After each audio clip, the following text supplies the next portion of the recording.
Assalamualaikum warahmatullahi wabarakatuh. Alhamdulillahilladzi hamdan katsiran thayyiban mubarakan fih kama yuhibbu rabbuna wa yarda. Ashhadu an la ilaha illallah wahdahu la syarikalah wa ashhadu anna Muhammadan abduhu wa rasuluh alladzi la nabiyya ba'dah.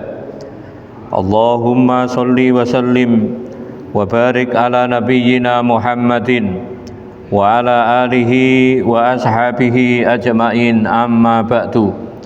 Qala Allahu ta'ala fil Qur'anil Karim, a'udzu billahi minasy syaithanir rajim. Ya ayyuhalladzina amanu taqullaha haqqa tuqatih wa la tamutunna illa wa antum muslimun. Ya ayyuhan nasu taqu rabbakum alladzi khalaqakum min nafsin wahidah wa khalaqa minha zawjaha wa bassa minhuma rijalan katsiran wa nisaa wattaqullaha alladzi tasaaluna bihi wal arham innallaha kana 'alaikum raqiba. Wa qala aidan innallaha yuhibbul ladzina yuqatiluna fi sabilihi shaffan ka'annahum bunyanun marsus. Wa qala Rasulullah sallallahu alaihi wasallam, law ya'lamun nasu ma fin nida wa shaffil awal summa lam yajidu illa ayastahimu alaihi lastahamu. Muttafaq alaih. Al hadis au kamakol. Ibu-ibu, bapak-bapak, hadirin wal hadirat, jamaah pengajian rutin Jumat malam Masjid Al-Ikhlas Perumahan Makarya Binangun yang berbahagia. Puji syukur senantiasa kita panjatkan kehadirat Allah Subhanahu wa taala, di mana atas limpahan rahmat dan nikmat yang telah diberikan kepada kita semua, pada saat ini, pada malam ini, kita bisa hadir, kita bisa berkumpul di masjid ini dalam rangka untuk melakukan sholat maghrib berjamaah, dalam rangka untuk tholabul ilmi, dalam rangka untuk melakukan sholat isya berjamaah. Mudah-mudahan seluruh rangkaian amaliyah kita diterima oleh Allah Subhanahu wa taala, sehingga bisa kita pakai bekal ketika kita menghadapnya besok di hari kiamat. Amin. Amin. Allahumma amin. Yang kedua, sholawat dan salam mudah-mudahan tetap tercurah kepada junjungan kita Rasulullah Muhammad sallallahu alaihi wasallam. Mudah-mudahan Allah senantiasa memberikan hidayah pada kita, memberikan maunah pada kita, sehingga kita bisa mengikuti seluruh sunnah-sunnah beliau sampai akhir hayat kita. Dan mudah-mudahan besok di hari kiamat kita diakui sebagai pengikutnya dan kita berhak mendapatkan syafaatnya. Amin. Amin. Allahumma amin. Monggo kita mulai dengan bacaan basmalah bersama-sama. Bismillahirrahmanirrahim. Pada Jumat yang kemarin sudah saya sampaikan bahwa amal manusia besok pada hari kiamat yang pertama kali dihisab, yang pertama kali dihitung itu sholat, Pak. Ketika orang sholat wajibnya itu kurang bagus, maka dari orang tersebut dilihat sholat sunnahnya. Sholat sunnah itu berfungsi untuk melengkapi kekurangan-kekurangan daripada sholat wajibnya. Atau mungkin amaliyah yang lain, Pak. Barangkali orang itu puasa wajibnya itu kurang bagus. Ketika orang itu melakukan puasa-puasa sunnah, amalan-amalan sunnah, maka amalan sunnah itu bisa melengkapi.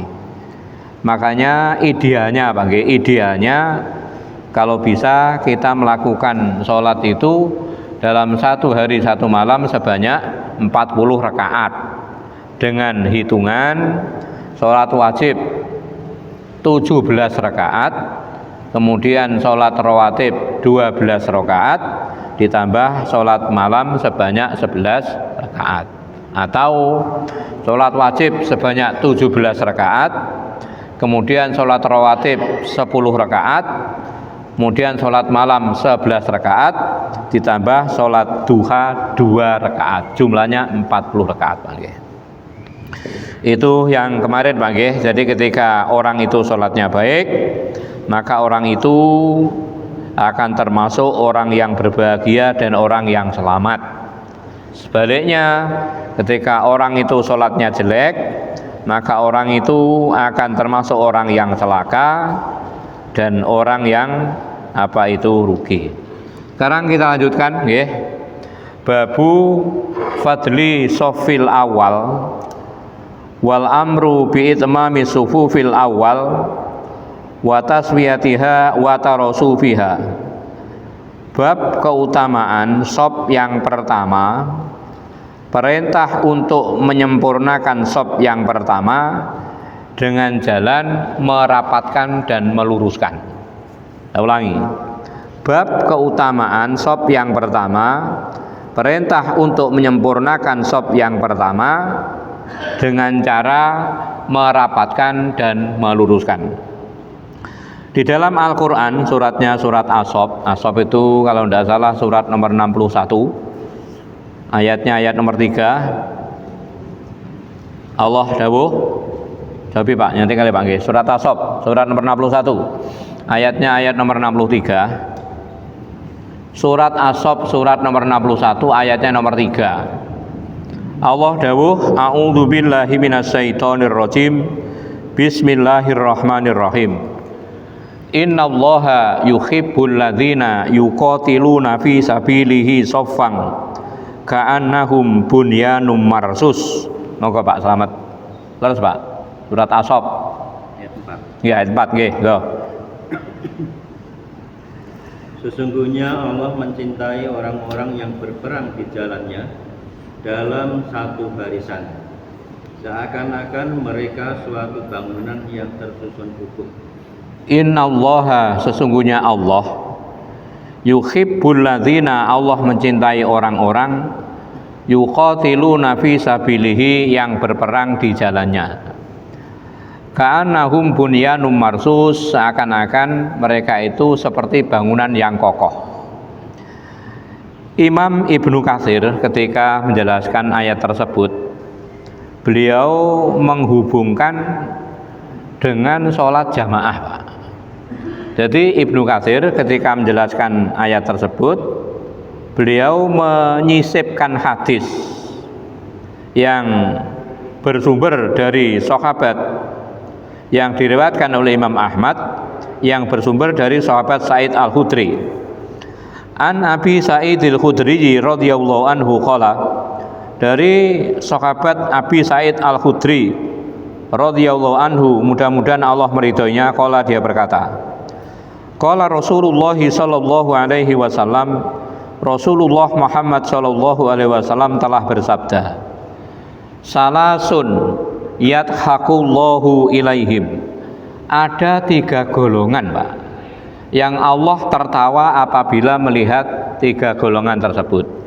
Salasun yadhaqullahu ilaihim, 3 golongan Allah tertawa apabila melihat 3 golongan tersebut.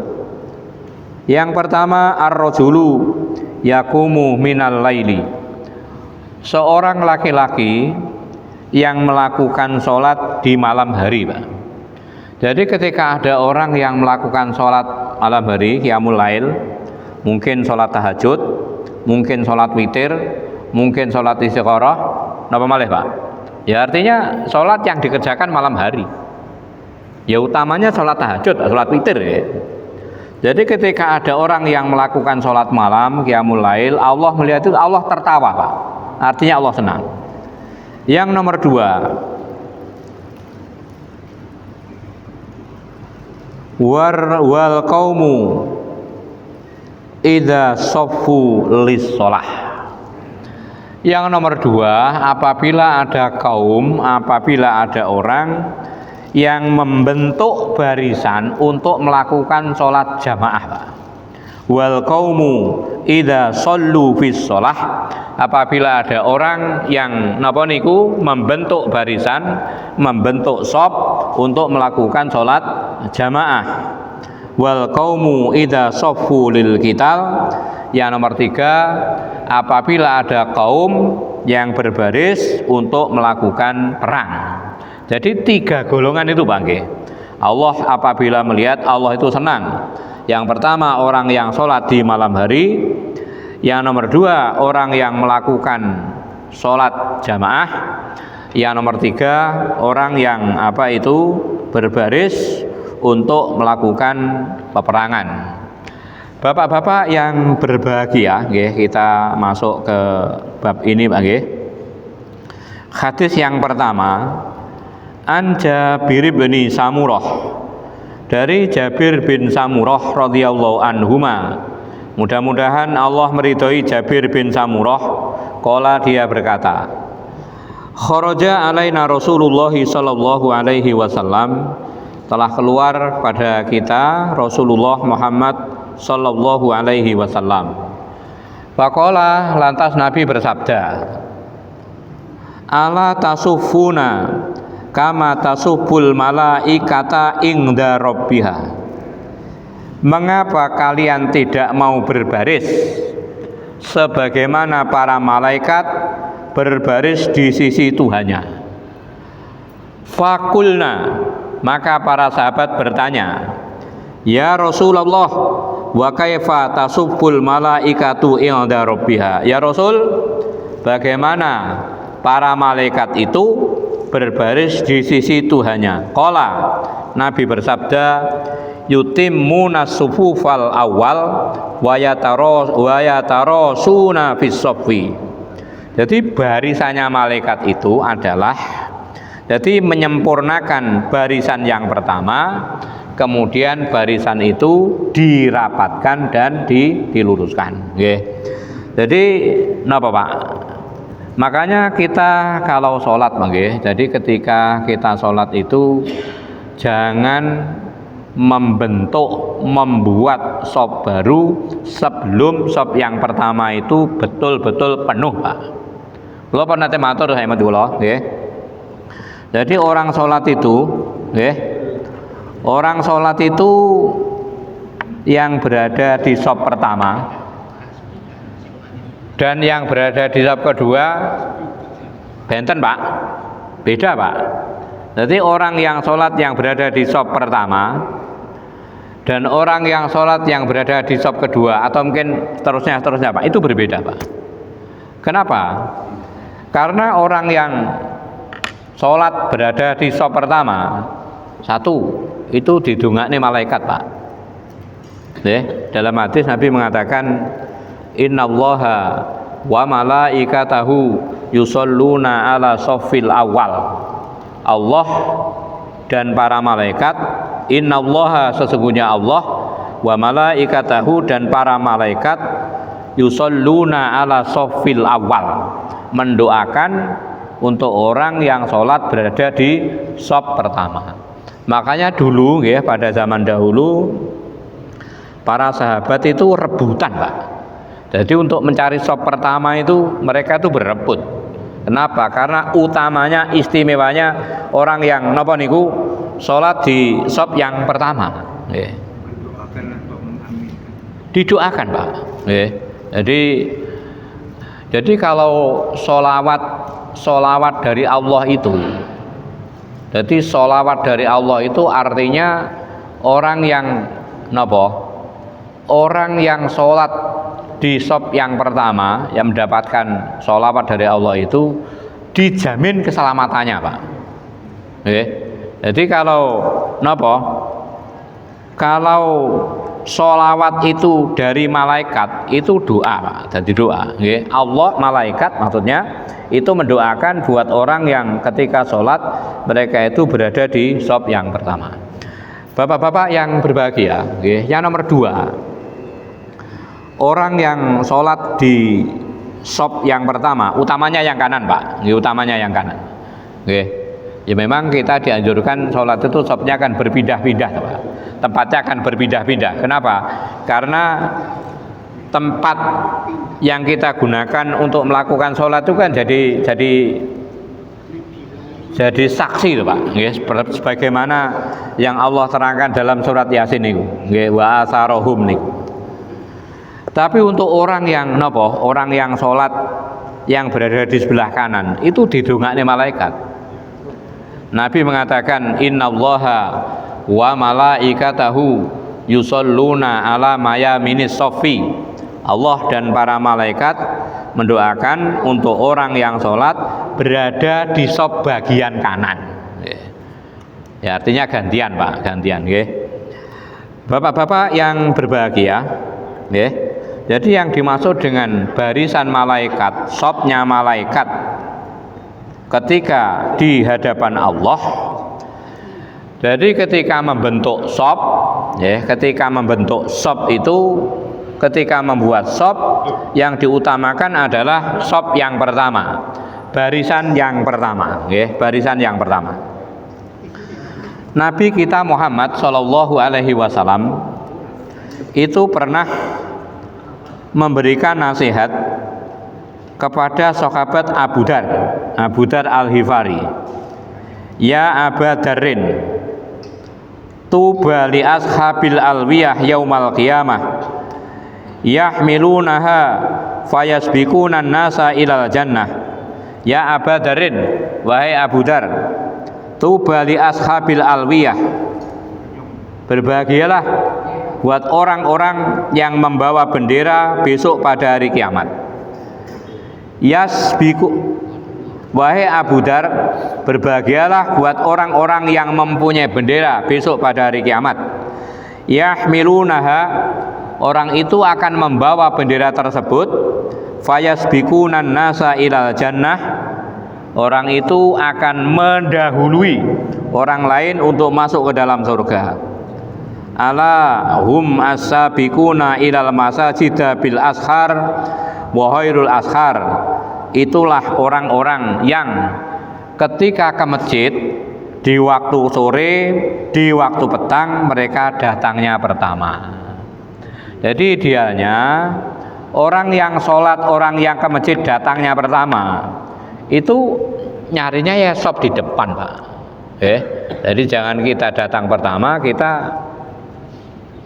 napa niku nyari sop yang belakang. Jadi ketika kita berada di sop yang pertama, kita datang pertama, itu diusahakan kita mendekat kepada imam, nggih.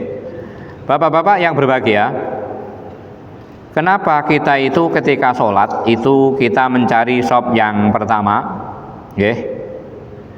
Jadi ada keterangan ngeten, Pak, nggih, saya bacakan.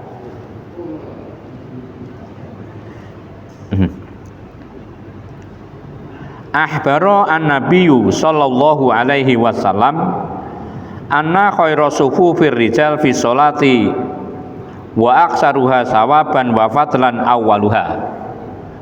Telah mengabarkan Nabi Muhammad sallallahu alaihi wasallam bahwa sebaik-baik sop bagi laki-laki dan yang paling banyak pahalanya, yang paling banyak keutamaannya adalah orang yang berada di sop yang pertama. Kenapa? Liqarrabahum minal imam wa istima'ihim liqiraatihi wa bu'dihim minan nisa. Karena orang yang nopo nggih, orang yang sholat berada di sop yang pertama, maka orang itu paling dekat dengan imam, Pak. Satu, paling dekat dengan imam. Karena dia paling dekat dengan imam, maka orang itu akan dengan mudah mendengarkan bacaan-bacaan imam. Yang nomor 3, orang yang berada di sop yang pertama itu dia akan jauh dengan perempuan.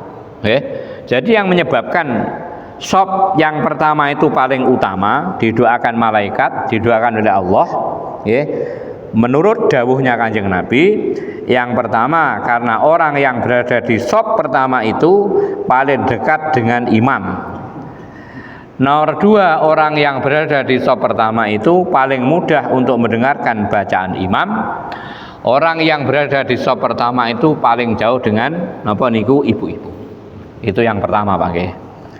Itu yang pertama, nggih. Jadi yang dimaksud dengan sopnya malaikat, yang dimaksud dengan sopnya malaikat itu adalah orang yang ketika melakukan sholat jamaah mencari sop yang pertama, kemudian sop yang pertama itu diusahakan lurus, diusahakan rapat. Makanya imam, nggih, imam itu sebelum melakukan sholat, imam itu dianjurkan, Pak, sangat dianjurkan untuk melihat makmum, kemudian mengatakan kepada makmum, sawu sufufakum fa inna tasbiyatas soffi min tamamis sholah. Sawu sufufakum, lurus dan rapatkan barisan. Fa inna tasbiyatas soffi min tamamis sholah, karena lurus dan rapatnya barisan itu termasuk apa? Kesempurnaan sholat. Jadi ketika imam, Pak, ketika imam menyuruh apa? Meluruskan dan merapatkan itu mestinya menghadap ke makmum, Pak. Jadi kalau imam menyuruh lurus dan rapatkan, sementara dia menghadap ke barat, napa ngertos, Pak? Ini sudah rapat napa kan betul ngerti.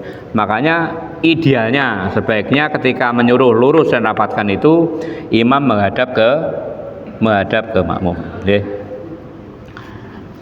Bapak-bapak yang berbahagia, nggih, itu hadis yang pertama. Kemudian hadis yang nomor 2, Pak, hadis yang nomor 2. An Abi Hurairah radhiyallahu anhu, dari Abu Hurairah, mudah-mudahan Allah meridhoinya, anna Rasulullah sallallahu alaihi wasallam qala, bahwasanya Rasulullah Muhammad sallallahu alaihi wasallam itu bersabda, lau ya'lamun nasu ma fin nida, seandainya manusia itu tahu tentang keutamaan mendatangi adzan. Jadi ketika ada adzan datang. Seandainya manusia itu tahu tentang keutamaan mendatangi adzan atau mendatangi panggilan sholat, wasoffil awal, dan mengetahui tentang keutamaan sop yang pertama, summalam yajidu illa ayastahimu, orang itu tidak bisa mendapatkan sop pertama kecuali dengan undian, Pak. Lastahamu, tentu orang itu akan ikut undian. Jadi seandainya untuk mendapatkan sop pertama, jalan satu-satunya itu undian, Pak. Kalau orang mengetahui tentang keutamaan sop yang pertama, dilakukan, Pak. Itu menunjukkan apa? Begitu pentingnya orang ketika melakukan sholat itu mencari apa itu sop yang pertama. Tapi mestinya kita ya tahu diri, Pak. Artinya ngeten, Pak, nggih. Karena kan ngeten, jadi membentuk sop itu kan dalam Islam kan ada aturannya, Pak, nggih. Jadi tidak semua orang itu bisa misalnya berdiri di belakang imam. Misalnya ada anak-anak dia berdiri di belakang imam, kemudian imamnya batal, nanti ganti tidak berani. Atau misalnya imamnya bacanya salah, dia tidak bisa membenarkan, nggih. Makanya Nabi dawuh ngeten, nggih. Sholatul jamaati fil masjidi sa'nuha azimun. Sholat jamaah di masjid itu godaannya besar, Pak. Mungkin untuk jenengan yang sudah terbiasa ringan, Pak. Untuk yang tidak biasa itu kan sholat di masjid kan berat, Pak. Nggih. Betul, walaupun mungkin sholat jamaah maghrib, enten, Pak. Ini kalau tidak biasa berat, Pak. Apalagi subuh, nggih, kan berat. Jadi sholat jamaah di masjid itu godaannya besar. Wa ajruha kabirun. Sementara orang yang jamaah di masjid itu pahalanya sangat besar. Wa qad nazzama asar'u hadis shalah. Jadi syariat telah mengatur, Pak, tentang napa niku tata cara di dalam melakukan sholat. Waratib ahwalal wukuf khalfal imam. Jadi syariat itu mengajarkan tentang napa nggih? Jadi tempat berdiri di belakang imam. Artinya tidak semua orang itu bisa dengan serta-merta mungkin merasa datangnya pertama kali, kemudian dia duduk di belakangnya imam. Mboten saged ngoten nggih. Jadi ada aturan-aturannya. Nabi mengatakan ini, fa ya ummun nasa fi sholati aqra'uhum wa aksaruhum ilman wa fiqhan. Hendaklah yang menjadi imam itu orang yang bacaannya paling baik, orang yang ilmunya paling banyak, dan orang yang paling paham dengan agama. Misalnya ngeten Pak nggih. Kita sholat. Imamnya itu bacaannya ndak enak. Kira-kira jenengan saged kusuk mboten, Pak? Wis lek maca ndak penak, mboten patek apal, gek dawa pisan. Nggih. Prayo ketir-ketir Pak makmum, Pak. Nggih. Dia tuh ndak hafal, nggih. Jadi dia ndak seberapa hafal. Nggih. Mahrote ndak seberapa enak. Yang dicari itu surat-surat yang panjang. Itu kan napa nggih? Membingungkan makmum itu. Nggih. Makanya orang yang berada di napa niku di belakangnya imam itu satu harus siap mengganti, ya, siap mengganti Pak. Nomor dua harus bisa mengingatkan. Ya untungnya itu di sini imamnya kok moco tuh Pak. Karena imamnya moco itu kan oke penere tuh Pak. Nggih. Jadi misalnya imamnya hafalan tuh Pak, ya, hafalan, kemudian lupa di tengah jalan, kalau makmumnya tidak bisa mengingatkan kan membingungkan semuanya. Ya. Jadi imam itu mestinya yang paling baik bacaannya, yang paling banyak ilmunya, yang paling paham dengan agama. Ini dianya loh Pak, idealnya. Okay. Summa yakunu khalfal imam al-hafadhu lil Quran. Kemudian orang yang berada di belakang imam itu mestinya yang hafal Al-Quran. Nah, ngel Pak. Okay. Yang hafal Al-Quran, artinya ngeten. Kalau mungkin menghafal Al-Quran secara umum kok sulit Pak nggih. Artinya surat yang dibaca oleh imam itu setidak-tidaknya makmum itu ngerti Pak. Makanya imam sendiri itu ketika membaca ya jangan cari surat yang sulit-sulit. Nanti kalau dia bacanya surat yang sulit, kemudian di tengah jalan dia lupa, tidak ada yang mengingatkan, kirang apa nggih ya kirang-kirang baik. Jadi yang di belakang imam itu mestinya orang yang hafal Al-Qur'an. Wal alimuna bi ahkamis shalah. Orang yang paham dengan hukum-hukum salat. Wal balihuna, orang yang sudah balik. Tak ulangi nggih. Jadi yang jadi imam, yang paling bagus bacaannya tentang Al-Qur'an, yang paling banyak ilmunya dan yang paling paham dengan agama, itu imam. Kemudian yang di belakang imam, makmum yang berada di belakang imam, yang hafal Al-Quran, yang paham tentang ilmu sholat, dan balik Pak, balik. Makanya anak-anak itu kalau bisa, ya mungkin di sini tidak ada Pak, mungkin di masjid yang lain. Anak-anak itu kalau bisa ketika sholat itu jangan ditaruh, jangan diletakkan di belakangnya imam persis. Jadi aturan yang kelihatannya hampir baku Pak. Jadi yang di belakang imam itu mestinya orang yang balik. Jadi orang yang sudah dewasa. Kemudian baris selanjutnya summa nggih aqalla al ilma. Kemudian baris yang belakangnya itu yang ilmunya lebih sedikit lagi. Artinya ngeten. Jadi semakin ke belakang itu lebih ilmunya lebih sedikit. Jadi semakin ke depan yang jadi makmum itu mestinya yang paling paham, yang paling ngerti, yang punya banyak ilmu tentang masalah sholat. Bapak-bapak yang berbahagia, jadi karena pentingnya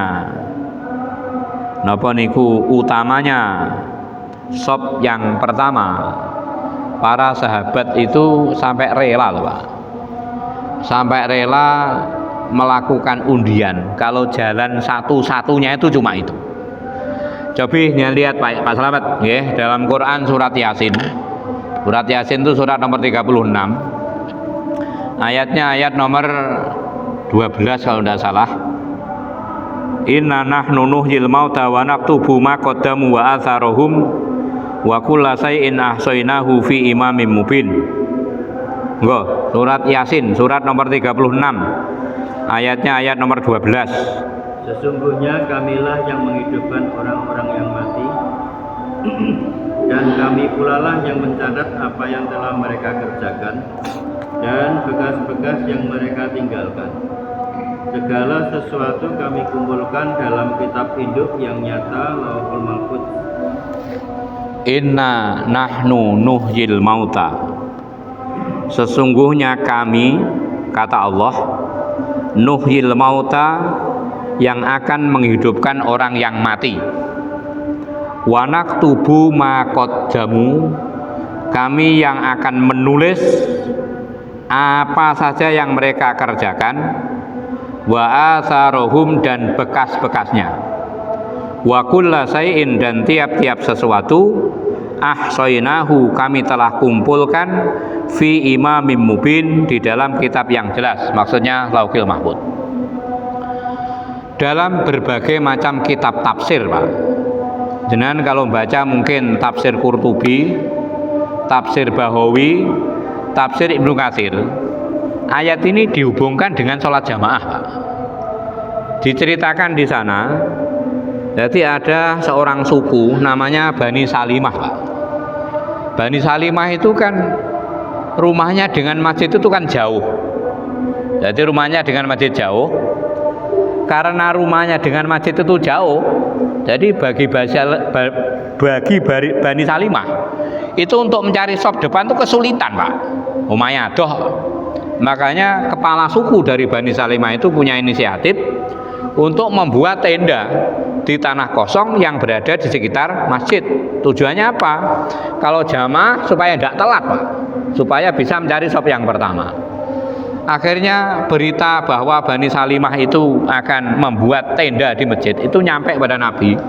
Ditanya, wahai Bani Salimah, apa betul kalian akan membuat tenda di sekitar masjid, di tanah kosong di sekitar masjid?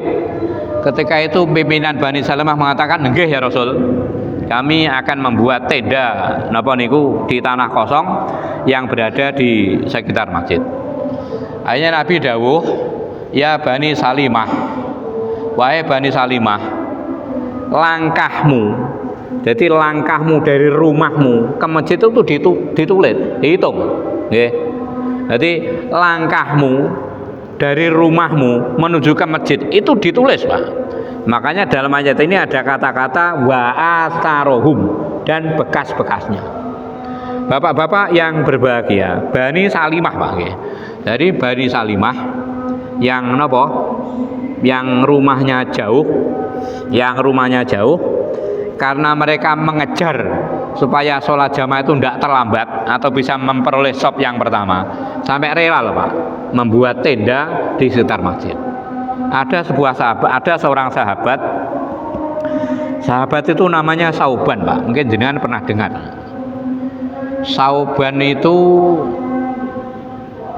kalau ke masjid Pak, dia datangnya itu mesti pertama Pak, dan dia mesti duduk di bagian pojok. Kenapa? Karena Sauban itu tidak ingin duduknya dia itu mengganggu sahabat yang lain yang datang. Jadi Sauban itu datangnya pertama Pak, datangnya awal walaupun dia rumahnya jauh. Suatu ketika Pak nggih, jadi karena Sauban itu ndak datang, ndak kelihatan. Nabi nanya, di mana Sauban? Dia kok ndak kelihatan. Kemudian Nabi dan para sahabat itu mengunjungi rumahnya Sauban Pak. Mengunjungi rumahnya Sauban. Tanya kepada istrinya, Bu, Sauban kemana? Sudah beberapa hari kok tidak datang ke masjid. Diceritakan di sana ternyata Sauban itu sudah meninggal, Pak. Jadi Sauban itu tidak datang ke masjid, tidak jamaah ke masjid, tidak datang awal karena dia sudah meninggal. Dipun ceritanya tentang mereka. Jadi jarak rumahnya Sauban ke masjid itu 3 jam, Pak. 3 jam ini berapa pinten kilo Pak Slamet? Jadi jaraknya 3 jam. Tapi itu pun dia tidak terlambat ketika niku melakukan sholat jamaah. Bapak-bapak yang berbahagia, kembali kepada niki. Jadi seandainya manusia mengetahui tentang keutamaan shop yang pertama, manusia itu mengetahui tentang keutamaan mendatangi adzan, kemudian harus berebut dengan cara melakukan undian, itu akan dilakukan. Artinya hadis ini jadi teguran, Pak, jadi ibroh buat kita. Jadi kita itu mestinya ketika datang ke masjid itu rebutan disik-disikan, Pak. Jadi mana yang mana yang paling dahulu. Dalam hadis Bukhari, dalam kitab Bukhari, Pak, ini ada riwayat ngeten, Pak, kula waosaken.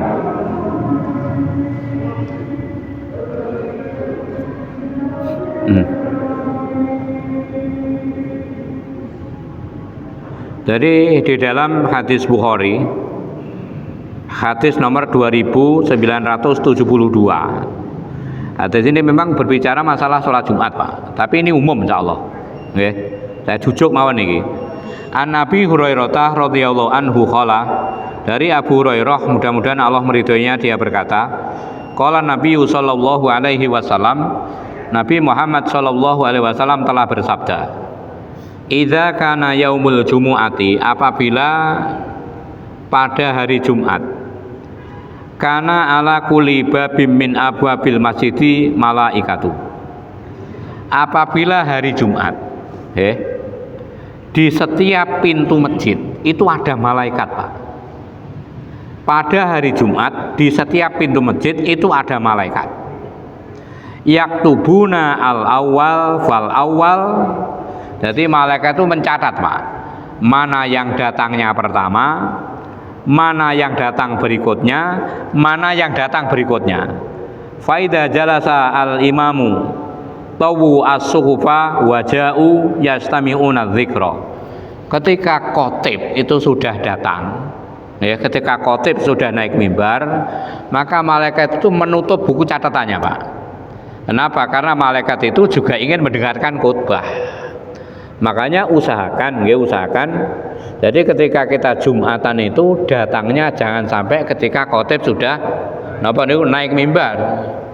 Itu Jumatannya sah, Pak, tapi tidak ada catatannya, mau ditutup, Pak. Jadi buku absennya kalau malaikat mau ditutup, jadi Jumatannya sah. Ini insya Allah tidak hanya berlaku di sholat Jumat, Pak. Jadi orang yang sholat jamaah, termasuk sholat jamaah 5 waktu, orang yang datangnya pertama dan orang yang datangnya kedua beda, Pak.